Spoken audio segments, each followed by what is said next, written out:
33절 말씀.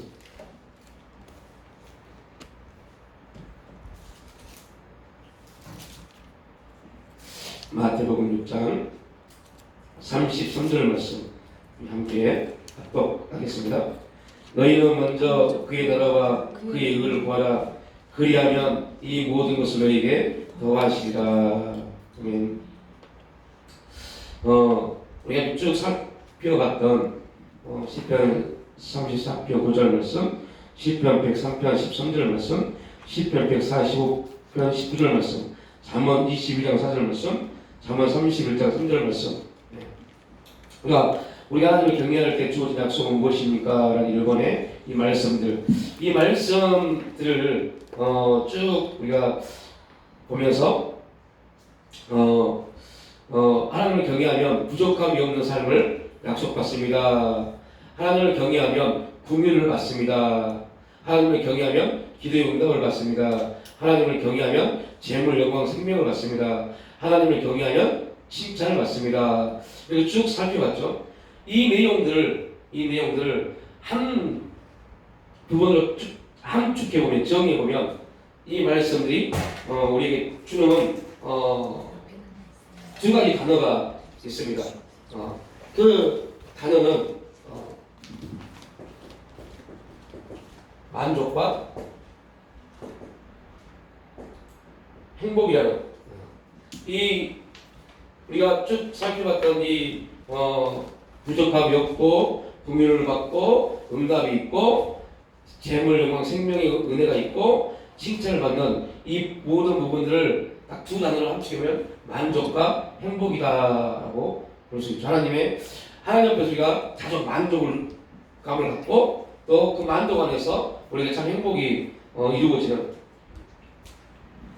그런데 이 반대로 오면 우리의 삶이 만족과 행복이 이루어지기 위해서 그러면 역설적으로 보면 하나님을 경외하면, 그죠? 하나님을 경외하면 우리가 만족과 행복한 삶을 살기 위해서는 하나님을 경외하는 삶을 살아가야 되는 부분을 지금 말씀하고 있습니다. 그러니까 하나님을 경외하는 자들에게 하나님은 약속하십니다. 우리에게 만족을 주시고 행복을 주신다. 그러니까 돌이켜보면 성경 우리 그리스도인들이 행복한 삶을 살기를 되게 바라고 원합니다. 우리 이르는 교회는 2023년이 성도의 행복한 삶입니다. 행복은 그냥 우리가 행복이라는 것은요, 윤리적으로 갖는 그런 내용의 삶이 아니죠. 그러니까 인간이 아무리 행복한 삶을 살려고 노력을 해도 그 인간의 삶에서 행복함이 나오지 않습니다. 행복해지려고 아무리 노력해도 인간의 노력으로는요, 행복한 삶을 절대 살 수 없습니다. 감정이 좋을 때, 어떠한 환경이 별로 어렵지 않을 때는요, 다들 그런다. 우리 참 행복합니다라고 말합니다. 그런데요, 조금만 감정이 상하고 조금만 환경이 어렵고 힘든 일들이 임하면 그 행복은요, 언제 우리가 행복했던지 그런 날이 있었나 생각합니다. 그러니까 절대로 우리는 이 모든 것들이 뭐예요? 이 모든 것들이 선입니다.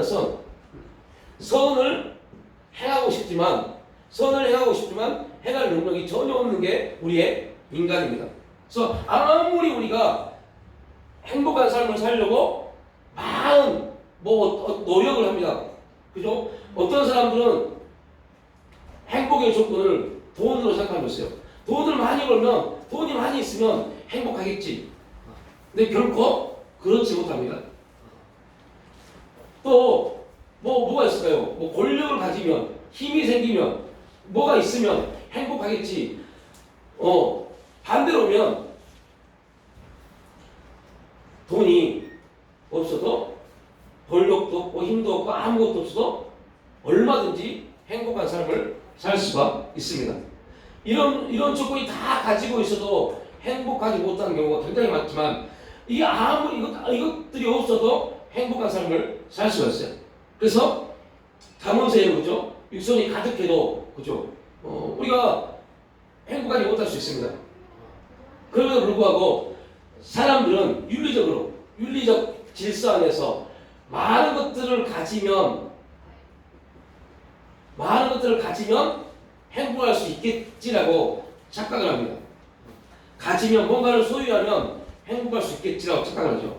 근데 행복은 그죠? 행복은 소유의 개념이 아닙니다. 무언가를 소유했다 해서 우리가 행복할 수 있는 것은 절대 아닙니다. 그러나 행복이라는 삶의 수단 중에 많은 수단 중에 소유라는 개념이 들어갈 수 있어요. 그렇다고 해서 많은 걸 소유했다고 해서 행복한 건 절대 아니다는 거죠. 근데 사탄은 말합니다. 우리에게 많이 가지면 많은 가진 걸 가지고 행복을 살 수 있다고 착각하게 만듭니다. 그래서 결국 이 세상의 법칙 안에서 많이 가지려고 노력하다가 결국은 그 행복의 주권자이신 선지자이신 하나님을 잃어버릴 수도 있다는 겁니다. 그 결과 행복을 찾아 떠났다가 전혀 행복하지 못한 불행한 인생이 되어버릴 수 있어요. 그래서 우리가 꼭 우리가 행복한 삶을 살기 위해서, 우리가 만족하는 삶, 행복한 삶을 살기 위해서 이 세상의 어떠한 것으로도 우리는 뭐하지 못해요? 만족하지 못하죠. 그런데 성경은 말합니다. 너희들이 하나님을 경외하면 너희들이 나를 경외하면 내가 약속할게. 너희에게 이거 줄게. 만족과 행복 줄게. 이거는 그리하면이라는 원칙입니다. 너희가 나를 경외하면 이것은 도움으로 줄게. 이 세상이 그렇게 우리에게 외치고, 이게 너희들이 만족이 있어야 되고 행복한 삶을 살아야 되고 그렇게 외치는, 그러나 절대 이 세상이 주지 못하는 그거 내가 줄게. 이방인들이 아무리 구해도 그 이방인들은 만족과 행복을 누릴 수 없습니다. 왜 그러냐? 인간에게 있어서 행복은 오직 하나님을 통해서만 주어지는 것이기 때문에, 참되신 하나님, 그 하나님이 그 하나님의 길이요 진리와 생명이시기 때문에 그 길 대신 하나님만 우리에게 행복의 길을 열어줄 수 있습니다. 그런데 오늘 이제 다시 살펴보면 그 행복의 길을, 그 행복한 삶, 만족하는 삶, 자족하는 삶, 그래서 바울이 말하죠. 바울이 이렇게 말합니다. 나는 일체의 비결을 배웠다라고 말합니다. 일체의 비결을 바울은 배웠습니다. 그죠? 그래서 비천에 처해 보기도 하고 풍부에 처해 보기도 하면서 그런 거였어요. 자족. 이게 뭐예요? 만족입니다. 자기 삶의 만족을 느낀 겁니다. 그런데 이 모든 것이 어디 안에서요? 하나님 안에서입니다. 하나님 안에서, 바울은 하나님 안에서 일체의 비결을 배웠습니다. 그런데 그 일체의 비결을 어떻게 배웠어요? 비천에 처해보기도 하고 풍부에 처해보기도 하면서 그런 자족함을 배웠는데, 이것이 하나님의 은혜이고 하나님이 바울에게 주신 능력입니다. 우리에게도 바울에게 이 역사를 주셨다면, 이게 바울이 우리를 주신, 우리도 일체의 비결을 이미 이제 뭘 통해서요? 이제는 우리는 말씀을 통해서 일체의 비결이 무엇인지를 깨달았어요. 일체의 비결을 어떻게 해요? 바울이 그랬던 것처럼 우리도 비천에 처해 보기도 합니다. 우리 삶에서 비천에 처한 삶을 살기도 하고 나름 풍부한 삶을 살기도 합니다.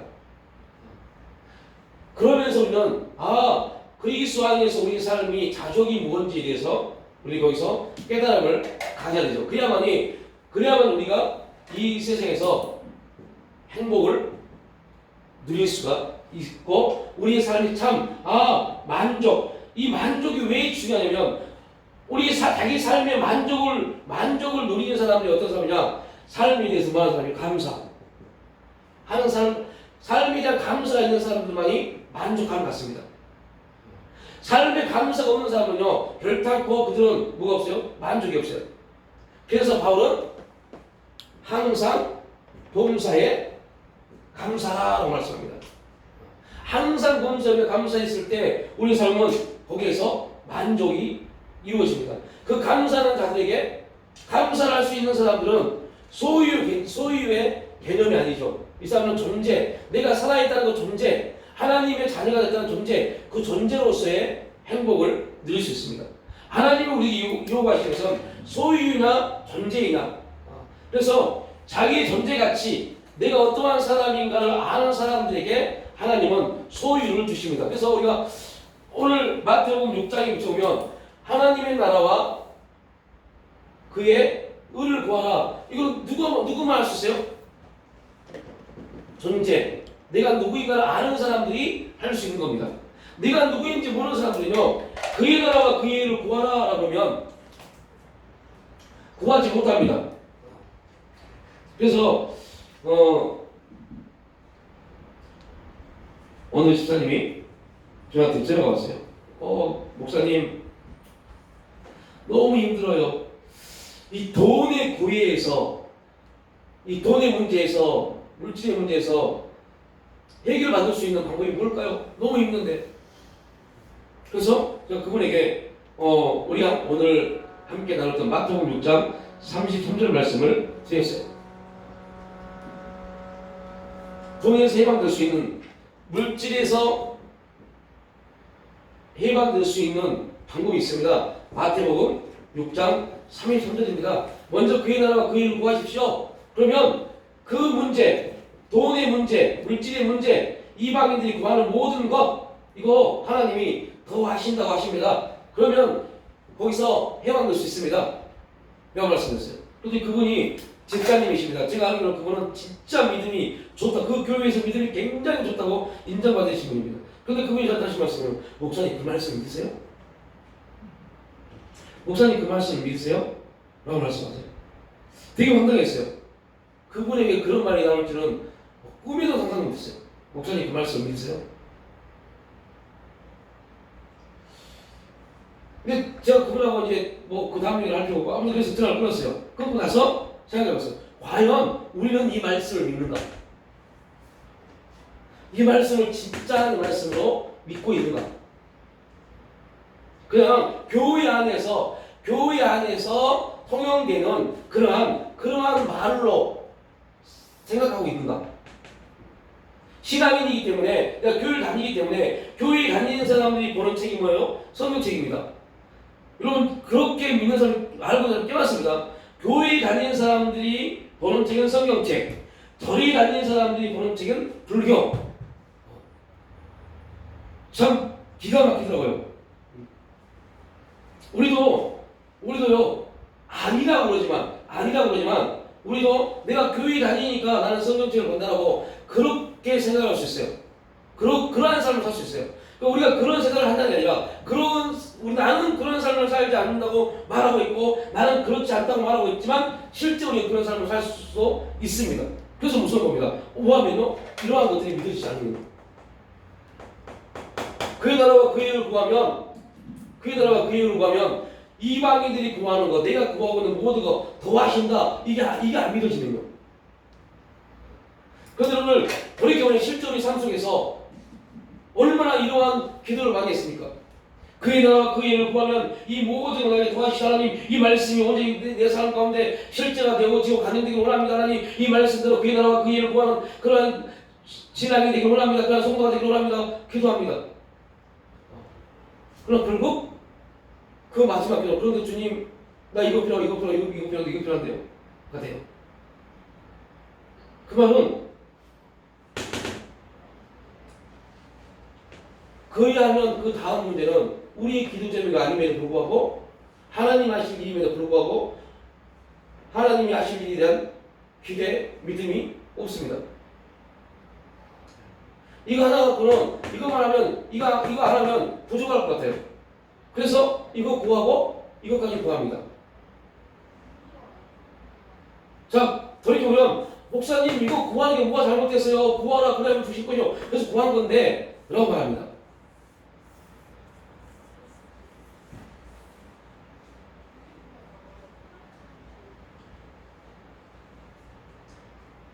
그래서 내가 누구인지 존재, 내가 누구인지라는 존재를 확실히 알면 확실하면 기도가 바뀌고 구함이 바뀐다고 합니다. 내가 누구인지, 내가 어떠한 존재인지, 하나님 앞에 어떠한 존재인지 그 존재의 가치, 존재란 부분에 대해서 정확하게 인식하지 못하고 있으니까 우리가 누구처럼 이방인들이 구하는 것처럼 기도하고 있습니다. 진짜 구할 것은 구하지 못해요. 왜요? 이것은 너무 어렵다고 생각합니다. 그의 나라와 그의 의를 구하는 게 너무 어렵습니다. 그런데 이방인들이 구하는 거, 먹고 마시고 즐기는 거, 이거 구하는 거 너무 쉬워요. 왜냐면 우리가 사람들 피부적으로 느껴지는 거니까. 내가 지금 뭐가 필요하고 있는 거, 내가 지금 뭐가 필요하고 어떠한 것들이 나에게 지금 적합하게 있어야 될 것인지에 대한 부분은 피부적으로 느끼는 것 때문에 그걸 구하기 되게 쉽습니다. 근데 그의 나라와 그의 의를 구한다. 도대체 그의 나라가 뭐고 그 이거가 뭔지를 감이 안 잡아요. 이해가 안 돼요. 그래서 이거를 구하라고 그러면 아멘 말씀이니까 아멘 하지만 정상적으로 기도할 때 오면 이거 구하지 못합니다. 이거는 되게 기도도 쉽고 기도하기도 재밌고 그래서 이 기도로 넘어가 버려요. 이거 하다가 이 기도 넘어가 버려요. 아무튼 그러다 보니 우리가 기도를 하면서 불구하고 그 기도의 기도의 맛이 있지 않죠. 기도를 해도 기도의 맛도 없고 그러한 어떠한 하나님에 대한 감화되어진 부분들도 기도하는 가운데 별로 그렇게 많이 나타나지도 않고, 그리고 기도하면서 저도 이제 그런 부분들을 많이 들으면서 저 다시도 그런 경험을 했지만 기도하면서 그 기도에 은혜 받은 사람은 되게 적어요. 자기 기도에 은혜 받은 분들이 너무 적습니다. 그러니까 얼마나 이게 안타까운 현실이다라고 저는 말을 해요. 자기가 기도하면서 그 기도의 은혜를 못 받아요. 그러면 조금 무섭게 말하면 그거는 기독교인의 기도가 아닙니다. 자기가 하는 기도에 은혜가 있어야 돼요. 기도하는 사람에게 자기 기도에 은혜가 있어야 돼요. 근데 기도하는 사람에게 기도에 은혜가 없어요. 이걸 왜 그러냐면 믿음의 역사의 문제입니다. 이 믿음의 역사가 또 무슨 문제예요? 하나님의 신뢰의 문제입니다. 그러니까 결국 이 문제는 뭐의 문제예요? 하나님의 신뢰의 문제예요. 하나님의 신뢰의 문제가 우리 가운데 너무 팽배해 있습니다. 이거는 수십 년을 믿어도 동일합니다. 그 기본적으로 가보면 가장 원론적인 문제가 뭐냐? 죄의 문제가 해결되지 않아서 그래요. 죄의 문제가 해결되지 않았어요. 죄의 문제가 해결되지 않았어요. 그러면 죄의 문제가 해결되지 않았단 말은 다른 말로 무슨 말이냐? 복음이요. 복음을 제대로 받아본 적이 없어요. 복음이 뭔지를 몰라서 그래요. 복음이 제대로 우리 가운데 우리 신앙 가운데 복음이 제대로 반석에 그러한 신앙의 반석이 되지 못했기 때문에 하나님이 좋을 때는 한참 좋고 안 좋을 때는 아무 감각도 없는 그런 문제가 되어버려요. 그러니 믿음이 아무런 역사가 없죠. 그런데 배운 건 있기 때문에 뭘 해요? 기도를 해요. 그러니까 그 기도는 냉랭해. 기도가 뭐 은혜가 없죠. 이런 부분이 있다면 다시 물어봐야 돼요. 나는 지금 복음 앞에 서 있는가? 복음 앞에. 그럼 복음 앞에 서 있는 걸 어떻게 얘기할 수 있죠? 죄의 문제. 나는 죄의 문제. 우리가 죄의 문제란 말을 하면 잘 모르니까 죄사. 이 죄의 문제 말하면 대부분 윤리적, 행위적인 부분을 본다. 그 행위적인 무슨 윤리적인 문제인가? 이걸 봅니다. 그 문제 아닙니다. 죄사하면 죄사. 죄사함에 대한 확신이 있는가? 이게 복음의 기초잖아요, 기초. 죄사함의 문제. 그래서 많은 사람들이 죄사함의 문제, 그래서 여러분들 박옥수 같은 사람들에게 많은 사람이 빠진 이유가, 유배경 같은 사람들에게 많은 사람이 빠진 이유가, 이단에게 신천적에 많이 빠진 이유가 죄의 문제, 죄사함입니다. 이 죄사함의 문제에 대해서 정확하게 알지를 못해요. 그러다 보니까 이단들이 와서 성경 구절을 빼고 딱 되면 거기서 복음을 말할 수 있는 아무런 영적 지식을 갖지 못해버립니다. 제2, 3의 문제, 복음의 문제. 예수님이 제일 먼저 오셔서 제일 먼저 입을 열어서 하신 말씀이 뭡니까? 이거잖아요. 그죠? 이거잖아요. 회개하라. 죄사함입니다. 죄사함. 그러니까 예수님의 참 맞는 죄사함이에요. 그러니까 우리에게 말씀이신 그분이 오셔서 우리에게 첫 선포는 회개였어요. 죄사함 받고 그리고 성령이 임한 제자들이 복음을 증거하면 첫 회개를 은혜 받은 외적인 성령의 강한 역사를 통해서 3,000명이 회개하기 전에 그들이 어찌할꼬 하면서 제자들에게 물어봤습니다. 어찌할꼬 어떻게 하면 이 문제를 해결할 수 있습니까? 라고 할 때 제자들이 그들에게 첫 제시한 거예요. 제3이었어요. 제3의 문제가 해결되지 않으면 하나님을 신뢰하지 못합니다. 왜요? 죄가 계속 사탄이 죄를 통해서 네가 그 모양인데 네가 하나님을 신뢰하는 게 맞아? 계속 우리의 뭘 가지고요? 행위적인 문제, 윤리적인 문제를 가지고 우리 계속 넘어뜨리거든요. 잠수하거든요. 여러분 욥기가 있는 게 욥기. 욥기의 세 친구가 욥에게 계속 한 말이 뭐예요? 윤리입니다. 윤리. 인과 응고, 윤리를 가지고 계속 말합니다. 그러니까 오늘 다시 말하면 욥기서를 보십시오. 우리는 답을 알고 있기 때문에 이 세 친구가 나쁜 사람이라고 하지만 욥기서의 말씀을 쭉 보십시오. 욥기서의 말씀을 얼마나 세 친구가 한 말이 틀린 말이 있어요? 없어요? 없어요. 세 친구가 욥에게 한 말 중에 윤리적으로 볼 때 틀린 말 아무것도 없습니다. 그런데 하나님이 딱 나타나서 세 친구가 뭐라 합니까? 너희들이 욥에게 한 말이 옳으냐? 라고 물어보십니다. 옳으냐고 물어보세요.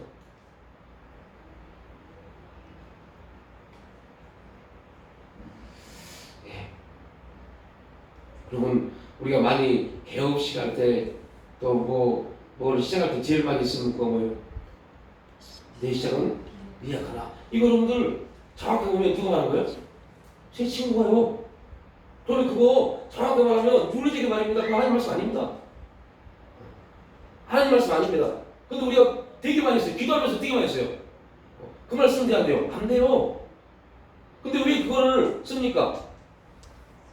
그냥 성경에 기록되어진 정경한 하나님 말씀을 인정하기 때문에 쓰는 겁니다. 근데 정확하게 말하면 쓰면 안 돼요. 그러면 하나님과 전혀 무관하게 윤리적으로 욥을 정죄하려고 썼던 말씀입니다.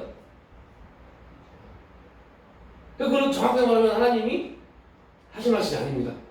그들이 인과 응보적 말을 하면서 욥에게 했던 거죠. 욥을 뭐라고? 정죄하려고. 욥을 정죄하려고 했던 말입니다.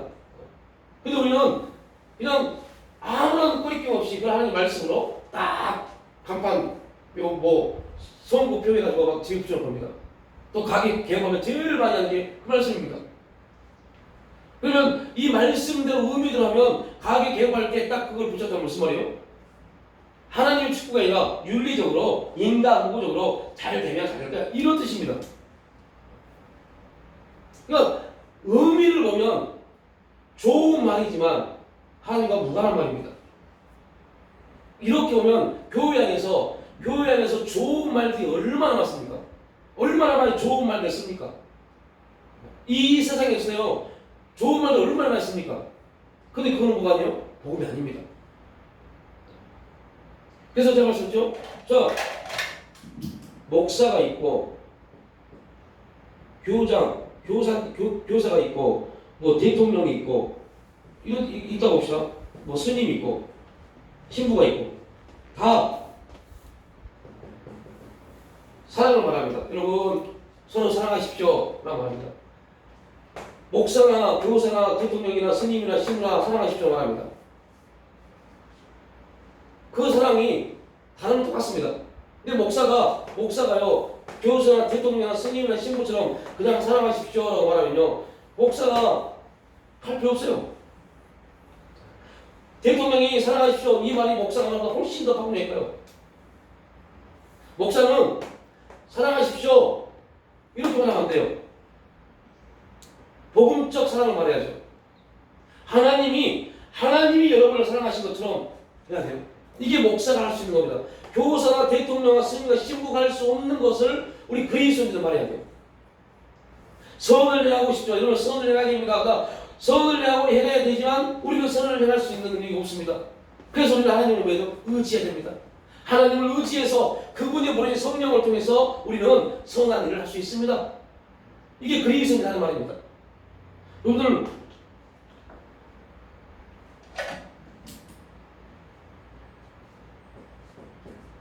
이혼의 문제 여러분들 이 이혼의 문제가요 대통령도 요 근래 말했죠. 우리나라가 이혼이 너무 문제다. 이거 우리가 사회적으로 잘 해결해야 된다라고 말했어요. 교회도 말하고 목사도 말합니다. 여러분들 이혼하면 안 됩니다라고 말합니다. 그러면 목사가 말하는 이 말이 그럴까요? 대통령이 말하는 말이 그럴까요? 훨씬 큽니다. 그런데 목사는 그렇게 말하면 안 돼요. 여러분 이혼하지 마십시오라고 말하면 안 돼요. 그럼 어떻게 말해야 돼요? 이혼을 말하는 목사는 교회 성도는 어떻게 말해야 돼요? 하나님이 딱 지어주신대 라고 말해야 돼요. 하나님이 하셨는데 그리스도인들은 같은 단어여도 돼요. 그리스도인들만 할 수 있는 언어를 써야 돼요. 그러니까 이게 다 어디서요? 이겁니다. 복음이 확실치 않냐면 우리가 주의사 하는 복음이 확실치 않으면 하나님이 되게 흐린 형태가 돼요. 그러니까 말합니다. 그리하면 그의 나라와 그 일을 구하라. 그리하면 이 모든 걸 하시라. 목사님 그 말 믿으세요? 교회 집사가 그런 말 합니다. 목사님 그 말 믿으세요? 네. 아이고 목사님도 그러시지. 아니 집사가 그런다니까 집사가. 제가 이거는 오늘 저에게 그 집사님이 전화해서 한 말입니다. 그 말 어떻게 믿으세요? 그럼 지금 20, 30대 그리스도인들이 청년들이 교회를 안 나옵니다. 그리고 말합니다. 그들에게 말합니다. 이 성경책이 이 성경에 있는 말씀이 여러분의 인생의 해답이냐 믿으세요? 아니요. 이것보다요 해답이 훨씬 많아요 말합니다. 이거 아무리 읽어도 해답은 모르겠는데 이거 딱 들어가서 네이버나 요즘은 AI 아세요? AI? 모르시죠? 챗 GPT라고 해서요 거기 가서 딱 단어만 쓰면요 엄청난 내용의 답들이 나옵니다. 엄청난 많은 내용들이 쏟아집니다.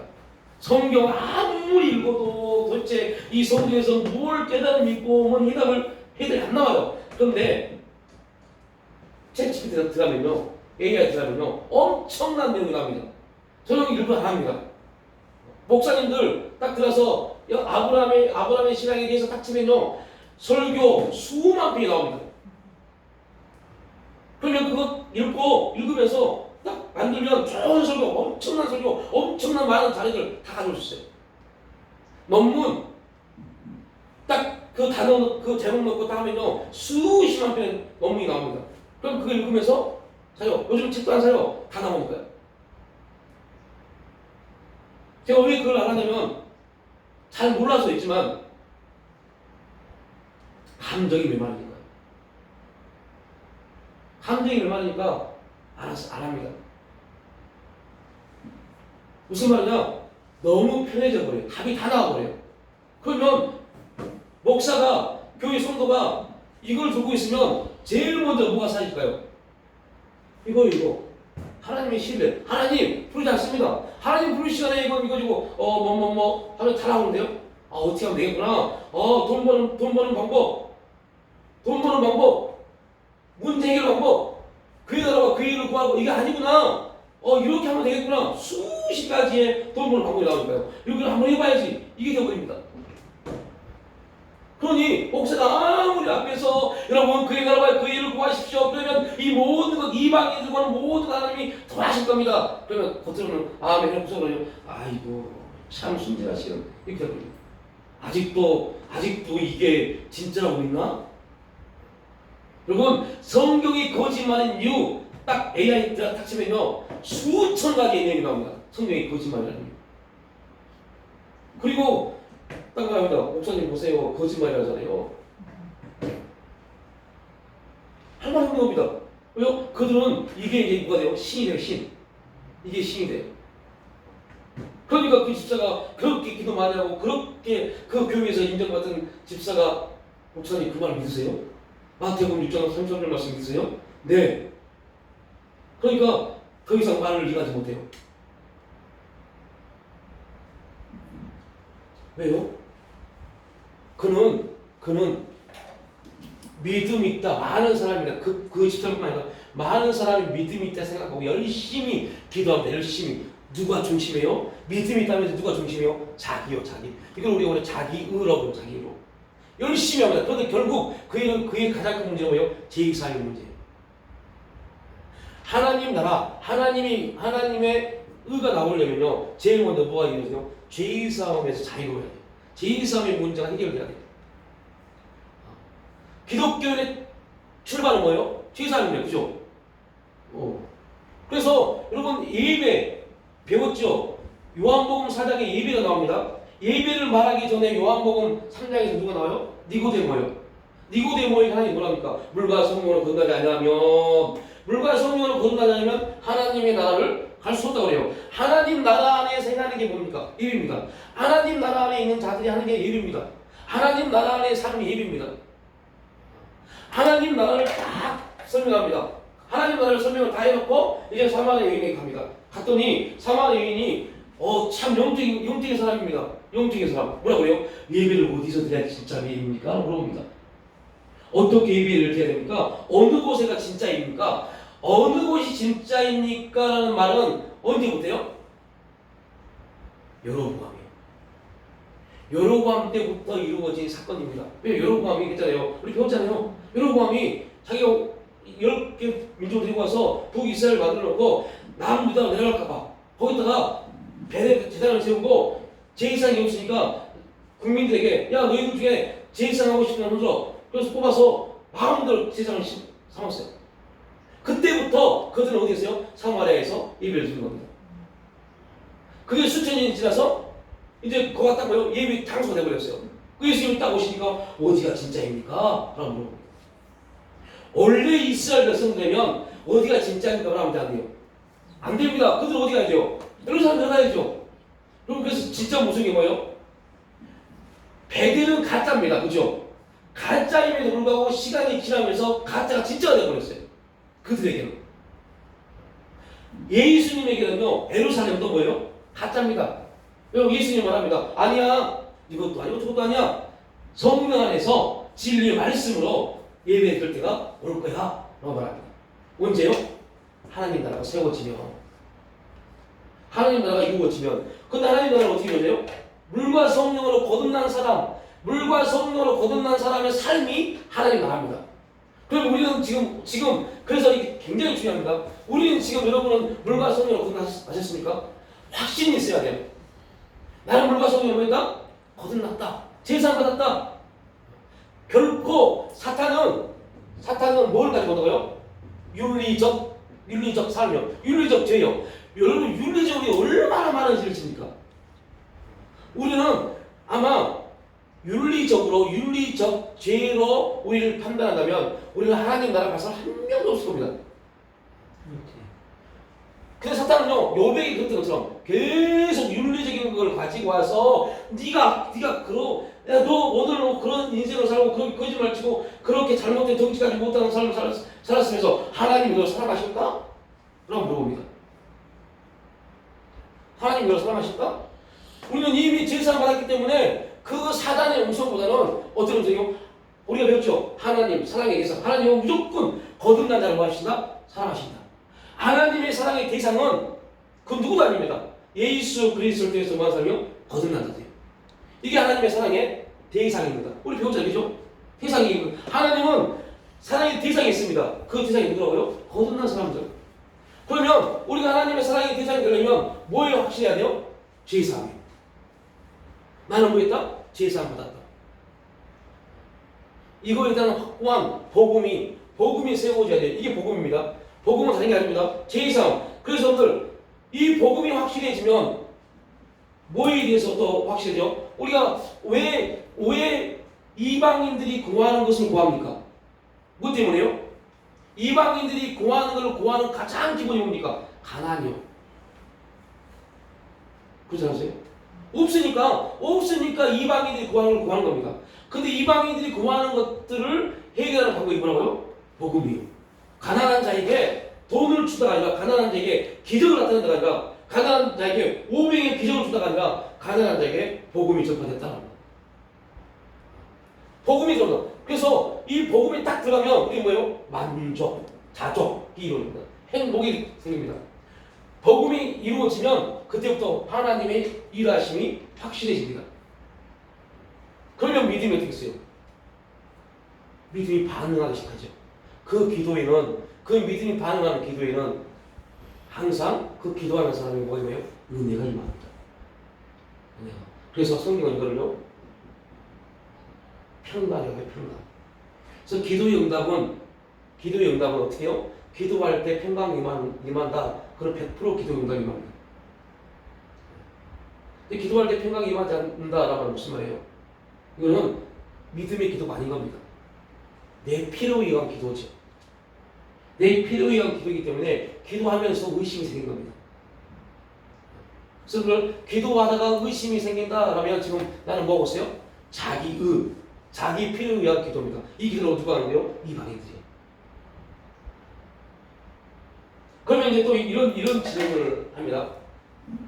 아니 목사님, 에스겔서를 보니까 하나님 우리에게 다 주신다고 계획하셨고, 그런데 너희들이 구하지 아니하면 이 말씀 뭡니까? 그래서 이거 구해야 되지 않습니까? 그런 말입니다. 그죠? 거기서 말하는 것은요, 먹고 문제 이걸 구하는 게 아닙니다. 하나님의 구원의 역사를 말하는 거죠.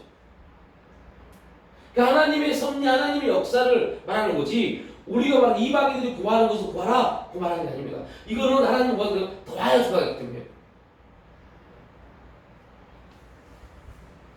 이게 이제 이걸 바탕을 딱 둬야만이 이제 우리가 하나님을 경외하면 만족과 행복한 삶을 약속받습니다라는 그 놀라운 주제로 우리가 나갈 수 있습니다. 하나님을 경외하면 약속을 받습니다. 하나님을 경외하는 자들은 하나님께 약속을 받습니다. 자, 여러분 우리가 이제 아브라함과 한나를 통해서 놀라운 사실을 하나 배웠죠. 아브라함도 하나님을 경외함으로 여러분 이삭이 아브라함의 약속이 아닙니다. 이게 성경을 보면 많은 사람들이 착각하는 게 있어요. 이삭은 정확하게 말하면 이삭은 이제 알아야 돼요. 이삭은요 아브라함의 약속을 성취하기 위한 하나의 그 과정 속에서 이삭을 하나님이 주신 겁니다. 그러니까 이삭은 절대 아브라함의 약속이 아닙니다.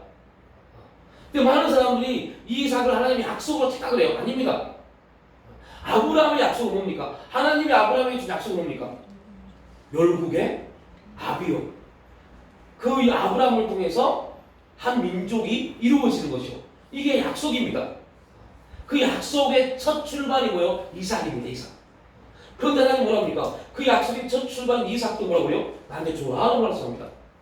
그 말은 무슨 말이에요? 약속은 네가 이루는 게 아니야. 약속은 네가 이루는 게 아니야. 약속은 누가 이루는 거예요? 하나님이요. 약속은 하나님이 이루신 겁니다. 그걸 만약에 하나님이 아브라함에게 이삭을 나에게 바쳐라 그거 하지 않고, 예를 들면요, 하나님이 아브라함에게 야 내가 너에게 이삭을 줬잖아. 그 이삭 잘 교육시키고 잘 훈련시키고 좋은 결혼 배우자를 만나게 해서 이삭을 통해서 많은 씨가 태어나야 돼. 이렇게 말했다면 이삭은 아브라함의 약속입니다. 그런데 결론적으로 이삭은 하나님께 바쳐진 인물입니다. 왜냐? 아브라함에게 한 약속, 네가 큰 민족을 이루겠는데 약속은 이삭이 아니기 때문에. 그런데 아브라함은 그 이삭을 드림으로 어떤 이삭을 바침으로 어떠한 자리에 갔어요? 하나님의 약속을 성취하기 가장 중요한 하나님을 경외한다는 인정을 받았습니다. 이게 중요한 겁니다. 그러니까 우리가 하나님의 약속이 이루어지기 위해서 뭐가 필요해요? 하나님을 경외하는 거예요. 자, 이거는 아브라함입니다. 그런데 한나는 다릅니다. 한나의 약속은 뭐예요? 사무엘입니다. 사무엘. 한나의 약속은 사무엘이에요. 잘 들으세요. 굉장히 중요한 말입니다. 사무엘입니다. 그런데 한나는 사무엘 약속을 받고 그 약속을 뭐했어요? 하나님께 드려버렸어요. 이게 아브라함과 한나의 신앙의 차이입니다. 이 차이란 말은 한나가 더 좋은 신앙 이 말이 아니라 하나님이 아브라함과 한나를 통해서 이루시는 사명이 다른 겁니다. 사명이 다른 겁니다. 그래서 교회에도 아브라함 같은 사명을 가진 성도가 있고 한나와 같은 사명을 가진 성도가 있어요.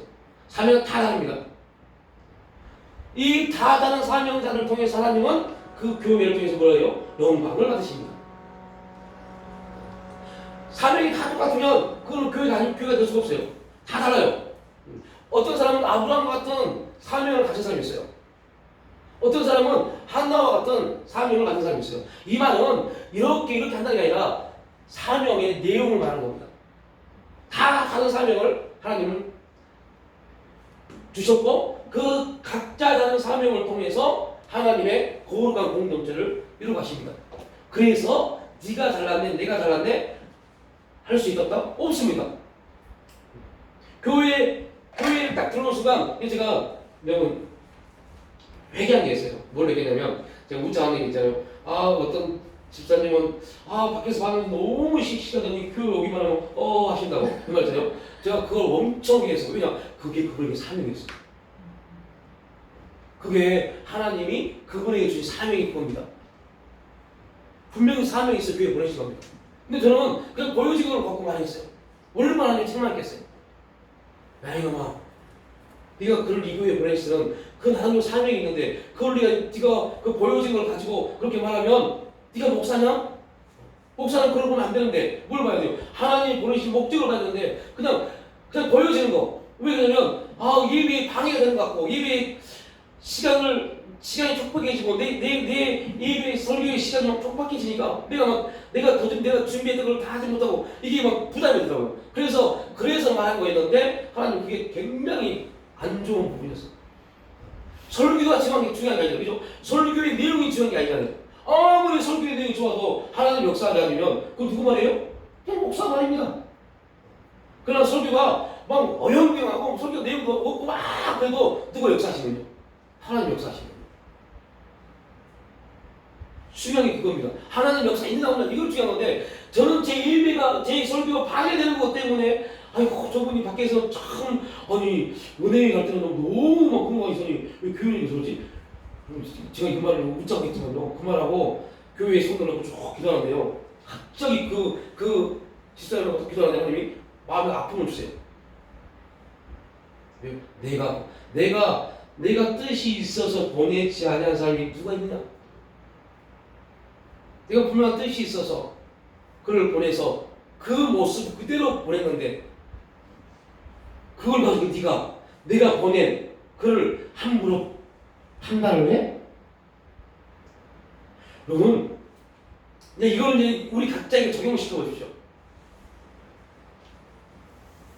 내가 뜻이 있어서 너희 가정을 만들고 너희 가정을 부부와 자녀의 관계를 그렇게 뜻이 있어서 만들어 놓고 그런데 너희들이 함부로 그 가정을 깨? 너희들 함부로 말을 해? 이렇게 나오는 겁니다. 그런 다른 걸 보면 누구를 지금 어떠한 부분을 무시하는 거예요? 그래서 우리가 말합니다. 이게 되게 무서운 겁니다. 우리가 한 번도 하나님을 향해서 직접 하나님 이룰 수 있어요라고 말한 적이 없어요. 그죠? 하나님 원망은 이망삼대를 하면서 막 하나님 내 인생 이렇게 잘 안 해요. 그런데 실제 보면요 얼마나 많이 합니까? 언제요? 우리의 말이, 행동이. 내가 교회에서 그 집사님 불렀고 말할 때 말라기서의 말씀을 붙여오면 하나님께서 말하는 거죠. 심각한 건 욕하는 거예요. 원망이 욕이니까요. 욕하는 겁니다. 하나님 왜 저분을 아니 좀 건강하고 좋은 걸 보내야지 왜 저분을 보내서 이거 될 겁니다. 근데 하나님 뭐요? 내가 뜻이 있어서 보냈는데 이게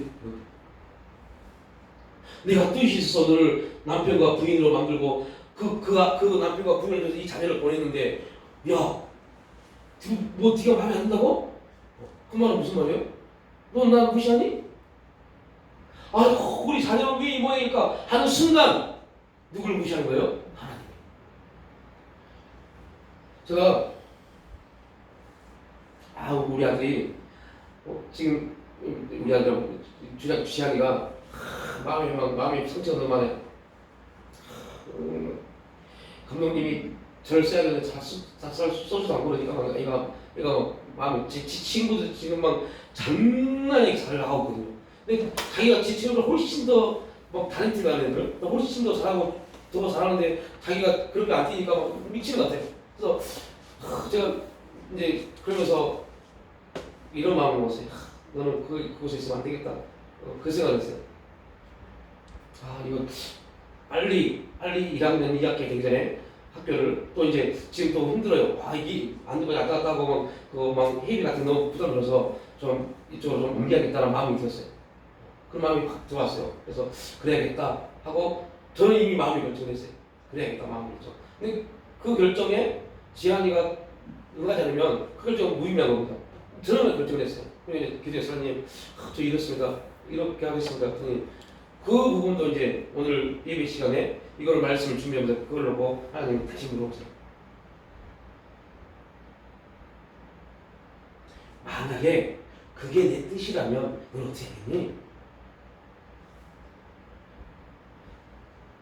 뛰고 경기에 나가고 출전하고 안 나가고가 내 뜻이라면 넌 어떻게 하겠니? 기분 나쁘니? 생각해보니까 하나님의 뜻이라면 우리가 기분 나쁘면 안 되잖아요. 우리가 기분 나쁘면 그럼 누구를 지금 무시하는 거예요? 하나님의 뜻을 무시하는 겁니다. 하나님의 뜻이 아니라면 할 수 있어요. 그런데 우리가 나누는 게 있잖아요. 우리의 모든 삶의 중심에 모든 것 다 하나님을 씁니다. 그죠? 그러면 그 일도 뭐예요? 하나님 뜻입니다. 하나님 뜻입니다. 그럼 우리 인생에 나타난 모든 것 다 하나님을 섬기고 그럼 하나님 뜻입니다. 그럼 우리 어떻게 해야 돼요? 그래서 바울이 그러거든요. 항상 범사에 어떠한 일 있으면 뭐라? 감사하라. 근데 감사가 왜 안 될까요? 아까 말했던 우리 인간의 자기 의로움은 자기 의가 납니다. 우리는 내가 내 의로움을 나타내야지 라고 해본 적 한 번도 없어요. 근데 언제 나와요? 어떤 상황이 딱 터지면요. 그 상황이 딱 터지면 그 상황을 우리가 뭐 하려고? 모면하려고 그 상황을 변명하려고 내 뜻이 확 나옵니다. 그게 뭐예요? 자기 의로움입니다. 자기 의로움입니다. 이건 모르겠나? 네.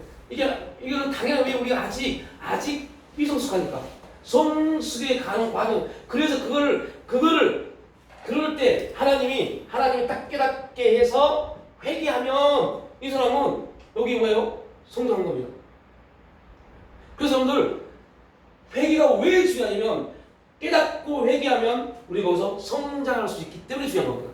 그래서 회개를 많이 하는 사람들이 많이 할수록 성장한 겁니다. 회개를 왜 많이 하지 않을까요? 회개가 왜 많이 되지 않을까요? 이거 다 가집니다. 뭐 때문에요? 자존심. 자존심이 강한 사람들은요 회개가 않습니다.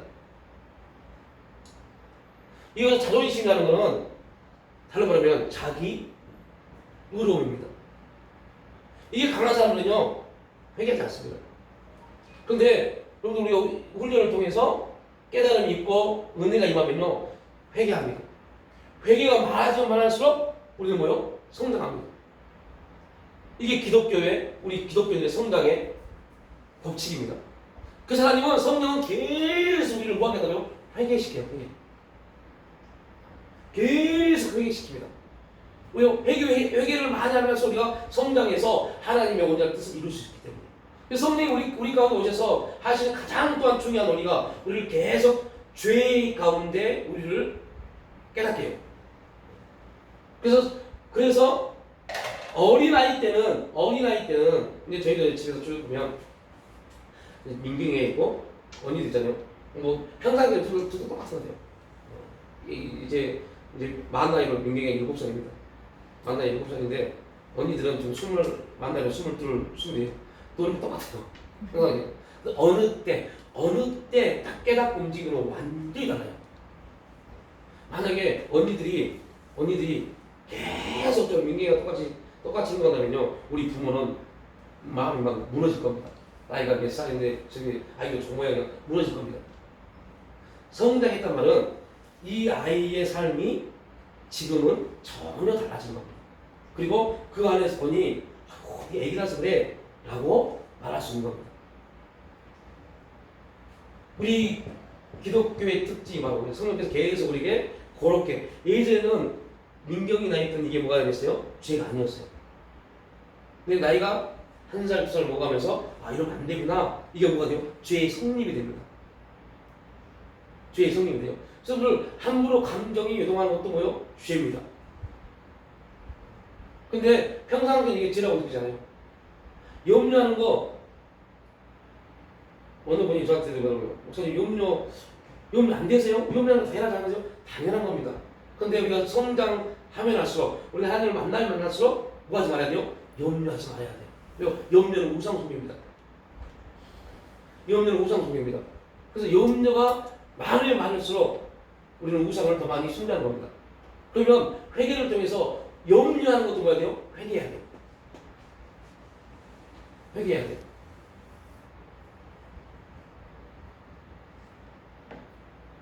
오늘 얼마나 많이 염려하셨습니까? 염려할 일이 너무 많아요. 엄청나게 많아요. 너무 많아요. 그래서 그 너무 많은 염려할 많은 일 중에 인간의 연약함은 당연히 거기서 염려할 수밖에 없고, 어떻게 하지? 특히 어디요? 가족들 안에서. 가족들 어떤 문제에 있어서는요, 염려하고 막 근심하는 게 당연한 겁니다. 그죠? 부모가 자녀가 문제가 있는데 염려하지 않는 부모는 부모도 아닙니다. 윤리적으로요. 근데 그리스도 안에서 하면 돼요. 그리스도 예수 안에서는요, 염려하면 죄입니다. 왜 있을까요? 하나님을 의지하지 못하거든. 하나님께 맡기지 못하거든. 요즘 우리가 해야 되는 훈련입니다. 하나님께 맡기는 거. 자녀? 내 남편? 내 아내? 내가 염려한들 바뀐다면 하나님 말씀, 너희들 많이 염려하면 할수록 너희 자녀, 너희 남편이 바뀐다. 이렇게 나왔을 겁니다. 근데 우리가 염려한다고 해서, 제가 이제 말씀 마칠게요. 여러분, 제 요즘 머리 좀 이상하죠? 곱슬. 이게 이제 비만 오면 이제 더 심해집니다. 그래서 항상 제가 안 하거든요. 이거 좀 해봐. 어떻게 해봐. 미치겠어. 이거 좀 해봐. 저는 이게 되게 싫어요. 근데 보기 좋아요.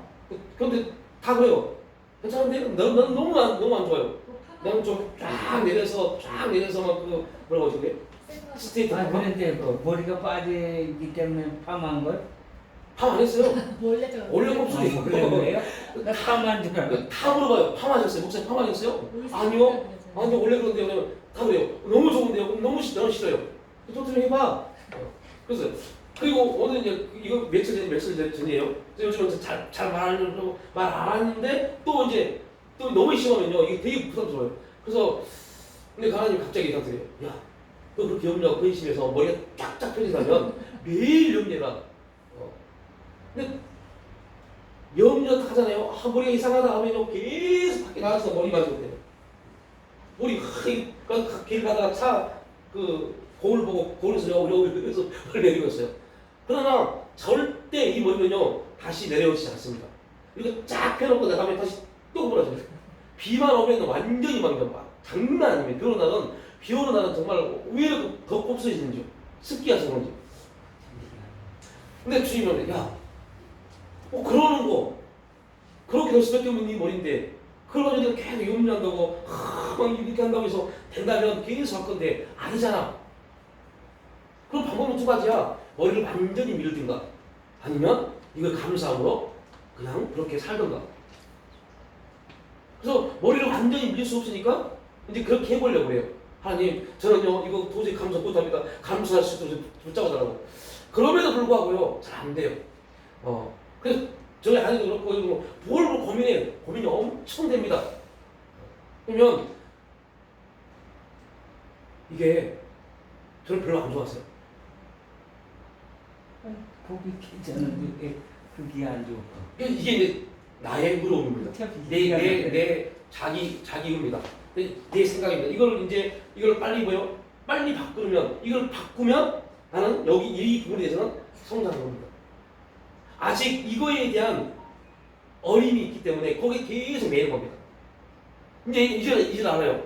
하나님이 야 염려하지 마. 염려한다고 해서 이게 펴진다면 네가 근심한다고 머리가 난다면 근심해. 염려해. 근데 아니잖아. 너에게 내가 하나님이 주신 내 유전입니다. 하나님이 우리 가족이 내력으로 주시는 겁니다. 없으면 머리. 근데 결론은 저도 그럽니다. 저희 막내딸도 그래요. 제가 일어나서 막 염려 근심하면 그게 자연스럽게 누가 내려갈까요? 저희 딸한테. 그걸 딱 깨달았어요. 이제 정말 하나님 감사할 수 있도록 저를 붙잡아달라고. 그래서 내가 이것에 감사가 돼서 우리 딸도 그거에 대해서 뭐 하자고요? 불평하지 않고 원망하지 않고 염려하지 않는 그러한 부분이 돼요. 그러니까 하나님이 하셨다라는 것이 인정되어지면 그거에 대해서 우리가 훈련을 통해서 그렇게 하나님의 뜻대로 우리가 만들어가야죠. 이걸 우리 이제 훈련이라고 합니다. 근데 잘 안 됩니다. 그래서 계속적인 자기 처리, 자아 처리에 대한 훈련이 우리가 필요하죠. 그래서 어느 날 진짜 이것이 정말 하나님 뭐가 되요 감사가 되어져요. 이런 환경이 이런 우리 가정이 이렇게 될 수밖에 없는 게 하나님 은혜가 되어지는 그러한 자리까지 우리가 가겠죠. 이게 하나님이 우리에게 어느 때는 아브라함을 통해서 어느 때는 한나를 통해서 우리에게 보여주는 그때 삶 속에서의 우리의 사명 소명입니다. 그래서 우리가 이 부분을 이제 금요일에 조금 더 이 부분을 나누겠습니다.